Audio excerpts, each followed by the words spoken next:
Ya, anong plano mo, Ya? Ano? Anong plano mo doon sa ano? Doon sa may ano? Sa labas ng tindahan nyo? Doon ang ano, Hindi pa to? barbecuehan ko doon. Kasama na ang pungko-pungko doon. Doon naka baligya? Magbaligya. Para Para ano, para malapit lang sa mga taong dumadaan. daan.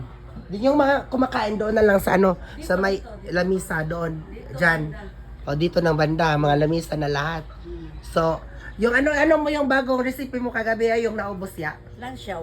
Lansyaw. Hoy, Kit, bakit tumawa ka? Lumapit ka dito, Kit. Sabi pa ni Homer, ang sarap ng lansyaw ko eh. Mir, masarap ang lansyaw mo? Yung, hoy, hindi ka pa naligo. Hoy, grabe. Ang baho mo na, pangalawang araw mo na ngayon na hindi ka naliligo. Ano ka ba? Naubos talaga ang Ya. lansyaw. So sa tingin mo ya, mas effective yung plano mo na yung mga barbecue mo itapat lang sa ano, sa may bandang salakot dyan. Oo, kasi yung bumibili sa amin doon lang oh. Oo. Para malapit Para lang, diretso na. Hindi na siya makapapunta doon. Sige, sige. So guys, so tingnan na lang natin guys kung ano ang setup ni Yaya ngayong hapon kung ituloy niya ba ang kanyang plano kasi parang gusto niya yung mga customer daw na bibili is easy lang. At saka yung mga lamis at saka mga upuan dito lang daw sa banda sa may malapit sa tindahan para tuloy-tuloy na. So and that's my video right now guys. Thank you for watching guys.